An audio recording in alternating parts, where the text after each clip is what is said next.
Good evening. I'm Jim DeCosta, D-E-C-O-S-T-A, from 239 Cook Road. I've been a resident of Prospect since 1964. Right after I got out of the service, came up to a nice quiet town here. From what I see, they're proposing these windmills approximately 2,400 feet from my property line. I'm not 100% opposed to wind energy. I'm not 100% for wind energy because I don't believe it's efficient to start with. There's pros and cons on everything. Matter of fact, I didn't even know what a sitting council was until the last few weeks. Something for which most people are grateful. Well, I found out one thing. You got a hell of a lot of power in this state. Don't get me wrong. Nothing personal. I didn't vote you. I can't vote you in. I can't vote you out. I don't know who you are. I don't know who your boss is. It's just one more thing of the government that I personally don't understand.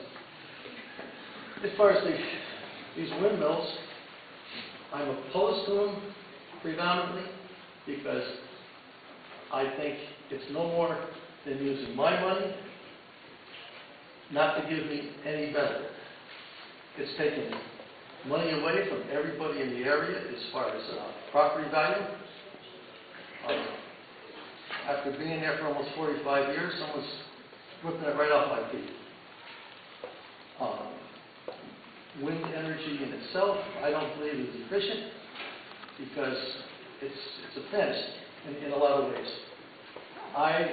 In my profession, I'm involved with electric motive power, which is one of the supposedly God's gift to the world. When you get into it, it's not so true. If you get into batteries, cost of batteries, disposing of things like this, it's just not what everybody says it is. I don't believe this project is for the right place or the right time.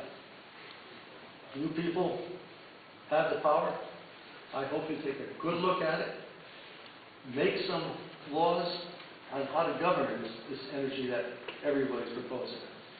Put it in the right place. Put it where it's not going to affect people's lives. There's a lot of people in our neighborhood. It's an older neighborhood. I got nowhere to go. I'm going to die next.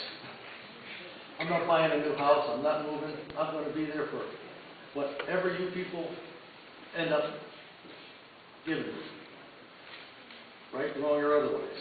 I hope you take this into consideration. I hope you take not only Prospect, but the whole vision of this entity. What I see, it's money. And it's money for certain people and not the general public. Thank you.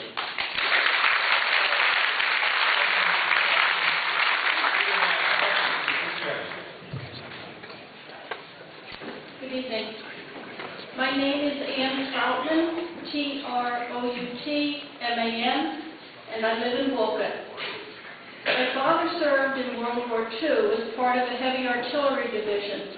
When he returned home at age 31, he had noticeable hearing loss. As I've gotten older, I also have some hearing loss, but that's just part of getting old. On the other hand, my 6-year-old grandson James has hearing that is so sharp, I swear he could hear a pin drop. On second thought, actually he can hear a little bitty Lego drop. Recently we were playing with Legos and I accidentally brushed one off the table onto the carpeted floor. There was no way James could have seen it fall, so I was greatly surprised when he immediately turned and picked it up. James lives less than a quarter mile from the site where B&E Energy plans to build 2 wind turbines. Less than a quarter mile. Turbines 500 feet high will be 1,300 feet away. Wind turbines produce constant, low-frequency noise which has been proven to be harmful. The health risk is even more pronounced in young children. I have no doubt that James will hear the noise of the turbines every minute he is home, even inside his house. His sleep will be disturbed, as it has been for others living near similar wind turbines. Will his hearing also be damaged? This past fall, when my son David told me for the first time about the wind turbines, their size, their location, I told him, "Oh, don't worry about it. They would never put something right there across the street, not with all these people living here."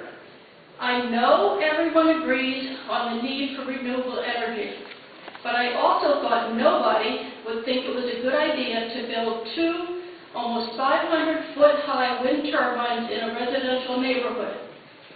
I thought that common sense would win out and the project would be dropped very soon. Boy, was I naive. I guess I'm just a product of my upbringing. When I was growing up, I was taught that if something didn't make sense, it was a bad idea, and if you were smart, you didn't do it. You used common sense. I guess I grew up during a simpler time, in a simpler place, a time when neighbor cared about neighbor. Recently, I've read some letters written by proponents of the turbines. Most letters lack both empathy and common sense. A few even portrayed these victims, forced to fight simply to preserve their current quality of life, as villains. You members of the Siting Council now have a very important decision to make. Your decision will say whether or not over 200 families that live less than a half-mile from the turbines should be negatively impacted in order to produce electricity for less than 25% of Prospect alone. Soon you will review reams of paperwork, look at study after study, containing all kinds of facts and figures in order to make that decision. While making your decision, I hope you will also think about the people that will be most affected by that decision. While making that decision, I especially hope you think about my grandson James, and I hope you use common sense. Thank you very much.